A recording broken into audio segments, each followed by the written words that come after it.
Hey, welcome back to Mr. Precal's Precal. This is Unit 6, Topic 1, Lesson number 4. We're going to talk about the binomial theorem and using Pascal's triangle. So we did in the last video, we showed you how to do this. You just add the two blocks that happen to be above it. So 1 plus 1 makes 2. This is going to be 2 plus 1 makes 3. This is also 3. 3 plus 1 makes 4.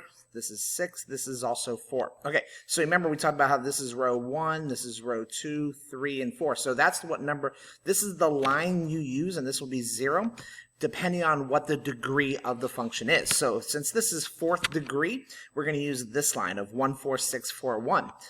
So those are the leading coefficients, 1, 4, 6, 4, 1. Okay, so then each one of those is going to get multiplied by what's inside here. So this is going to be u to the 4th, and then it's going to count down. So this will be u to the 3rd, this will be u to the 2nd, this is u to the 1st, and this is u to the 0th. And then do the same thing for v for the second term, only you're going to count up. So v to the 0th, v to the 1st, v to the 2nd, v to the 3rd, and v to the 4th. Okay, so now this can be cleaned up just a little bit because v to the 0th really just cancels out, and u to the 0th cancels out, and then that leaves you with u to the 4th plus 4, u to the 3rd, v to the 1st, plus 6, u to the 2nd, v to the 2nd, plus 4u v to the 3rd plus v to the 4th. There you go. That's as simplified as you can possibly get. All right, so this idea, I'm going to do a couple more examples. I'm not going to do all of these because these are both squared and these are both cubed, and it's basically the same principle as we had just done. So anything that's squared, remember in row 2, happened to be 1, 3, 1.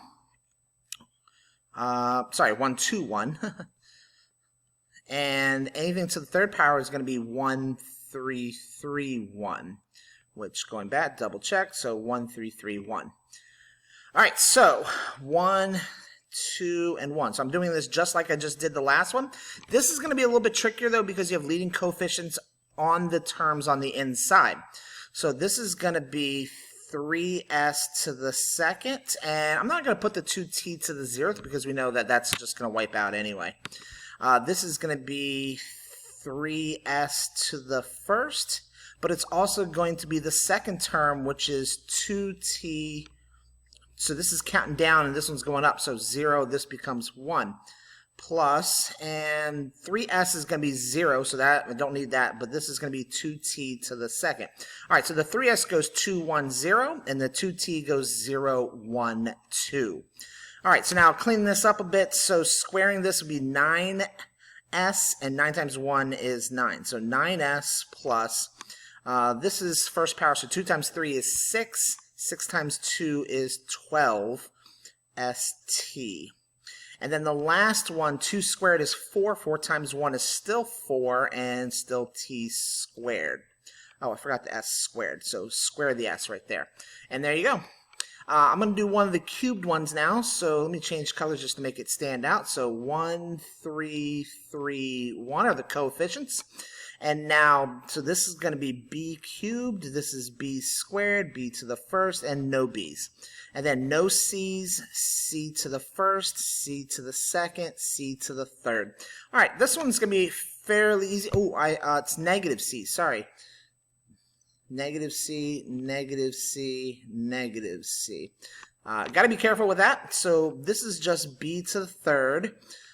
Negative c squared is to the 1st power is still negative c. So a negative, that's like negative 1c. Negative 1 times 3 is negative 3 b squared c. And then negative c squared makes positive c squared. So that's basically positive 1. So this is positive 3 bc squared, and then negative 1 to the 3rd power is negative c, so minus c cubed, and there's your answer. Okay, so binomial theorem. I know this looks more confusing than it really is. It's basically, I've already already showed you this. This is just an algebraic way of doing this. So it's always, you know, the first term, second term, third term, fourth term, fifth term, whatever n is. So if n is like 5, then you know there's going to be 6 terms. As we talked about, you have to count the 0th term. So this is the 0th term. And this is, keep in mind, this is another way of writing a combination. So n choice of r. So n choice of r is how you would say that. So this is a combination of n amount of numbers, and you're choosing r of them. So it's the same formula. This is the same thing as this. It's just a different way of writing the exact same thing. So what you see here, the reason why we do that is because it's a lot easier to write. When you look up here in the formula, it's much easier to compress it and simplify it as much as you possibly can. So this is the first term. So it's n. We don't know what n is. We don't know how many numbers there are, but it's the 0th term, so you're choosing none of them. And then you're choosing 1, then you're choosing 2, and then 3, 4, 5, and it keeps going. And it says r here because it could be any number. And what happens here is that n, which is the number of the first term, is going to be that number first, and then it's going to decrease. It's going to go down by 1, down by 2, down by 3, down by 4, down by 5. And then what's going to happen to the b term, which starts with nothing, which, like I said, I've already done this process. So this is just a way of writing the algebraic expression. The b term doesn't exist in the 0th term, but then it goes b the first, b the second, b the third. So the second term increases, the first number decreases. Okay, so using that theory, how can I solve this? Which is basically what I've been doing. So this question is no different than what we've already been talking about. So keep in mind, first of all, it's the 4th term. I'm going to go back here. So that's 14641. 14641. 14641. So I start off with my coefficients. And then it's going to be 2x to the 4th. And then the next term will be 2x to the 3rd. And then 2x to the 2nd. And then 2x to the 1st. And then no 2x. And then multiply. Well, this is going to have no negative y's. And then this is going to be negative y to the 1st. Negative y to the 2nd. Negative y to the 3rd. And negative y to the 4th. Okay, so you should always start with the degree here and end with the degree of the second term at the end. So, and what you should notice is that all the exponents add up to 4. So 3 plus 1 is 4, 2 plus 2 is 4, and so forth. Okay, now it's just a matter of simplifying. So 2x to the 4th power. 2 times 2 is 4, times 2 is 8, times 2 is 16. 16 times the 1 is still 16, x to the 4th. Negative 1, and then times 2, 4, 8. Negative 1 times 8 is negative 8. Negative 8 times 4 is negative 32. So that's going to be x to the 3rd, and then 1y. All right, so negative times the negative is a positive 1, times 4 is 4. 4 times 6 is 24. So notice how I'm doing the coefficients first, and then I can go back and write in the variables. This one, so negative 1 to the 3rd power is negative 1. Negative 1 times 2 is negative 2. Negative 2 times 4 is negative 8. X, y to the 3rd. And then the last one, negative 1 to the 4th power is positive 1. And then positive 1 times 1 is 1. So it's just y to the 4th. And there you go. A lot easier process, but why don't we always do it this way? Well, you're going to see in the next question is that this number is going to be 15, which is pretty too ridiculous to use Pascal's triangle. So when that's the case, when you got something that's way too large, it will take you way too long to do that, there's got to be another way of doing this, and there is. Find the coefficient of x to the 10th in the expansion of. Now, remember what I said earlier, that these exponents always add up to the degree. So 3 plus 1 is 4, so is 2 plus 2 is 4. So if we're looking for the coefficient of x is 10, then we know that that's going to be multiplied by 2, which is the second term, to the 5th. And the reason why I know that is because these two have to add up to 15. Now, how am I going to find the number in front? So I know it's a combination, and I know it's going to be 15 different numbers.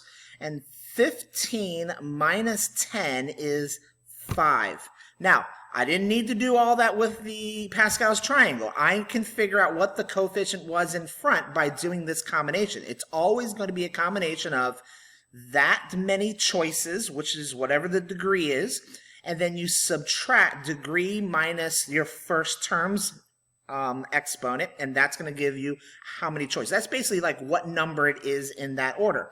Now, 15 choice 5, I've actually already done that in my calculator. 15 choice 5, choosing 5, is 3003. So this is 3003, x to the 10th times 2 to the 5th, 2, 4, 8, 16, 32. Okay, so that means I'm not done because then this can be multiplied by here. So times 32 gives me 96,096 x to the 10th power. So there's your answer. Your coefficient is going to be 96,096. All right, I got to move things quite along. I got a couple more examples to show you of this. I'm going to do the exact same thing on the next slide.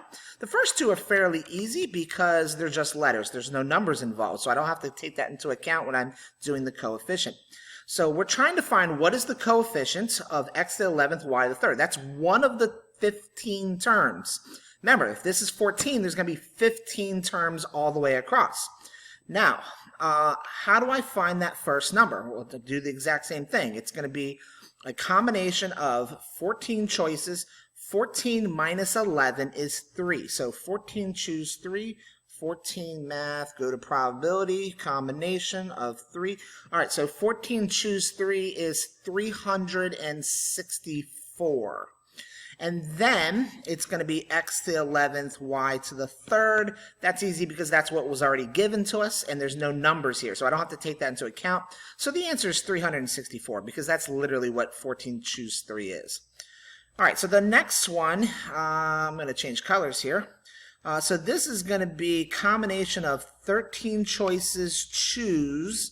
13 minus 5 gives us 8. So 13 math, choosing 8 is going to be 1,287. So 1,287, and then x to the 5th, y to the 8th. Remember, that's of course going to be the term because that's the term we were looking for. Okay, so now the next one's got a number right here. So we do have to take that into account, and I notice I have 3 minutes. I have enough time to finish this. So it's going to be x to the 4th, obviously. So that's going to be a combination of 12 numbers. 12 minus 4 is 8. So 12 choose 4. Sorry, 12 choose 8. 12 math combination of 8, and that's 495. 495 x to the 4th and 2 to the, now this is where it gets a little bit tricky. If it's x to the 4th, then we know it's 2 to the 8th because 4 plus 8 equals 12. Now 2 to the 8th, 2 to the 8th is equal to 256. If I multiply that 256 times 495, then I get 126,720. Okay, and then I just forgot to put my x to the 4th, and there's my answer right there. So that's my coefficient, 126,720. Last question, 2 minutes to get it done. I'm looking for the x to the 7th term. So I know it's not just going to be x to the 7th. I know it's going to be x to the 7th and 3 to the 4th, or negative 3 to the 4th, should I say. Oh, I didn't take that into account. It's negative 2. Oh, it's the 8th power, though, so that should be good. So I'm looking for a combination of 11 choices. 11 minus 7 gives me 4. So 11 choice 4. I put that into my calculator. Thank goodness for technology. 11 choice 4 is 330. So I can put that as my leading coefficient, 330 x to the 4th, but I also have to take into account that negative 3 to the, so that's going to be 4th power, right? Because 7 plus 4 makes 11. I don't know why I wrote 4 right there. That's a mistake. So that should have been x to the 7th because that's what the question was asking of us. And if this is 7, this has to be 4 because 7 plus 4 has to add up to 11. So I need to put in negative 3, parentheses, negative 3, end parentheses, to the 4th power, which is 81. It's an even number, so that obviously that's the reason why the negative disappears. And then 81 times 330 is 26,730 x to the 7th. Now that's the coefficient that we were looking for, and we are done. Thanks again for watching. I just made it in time. Please give it a like if it helped you learn how to find coefficients of these polynomials, and please subscribe if you haven't done so already. Thanks again for watching. Have a great day.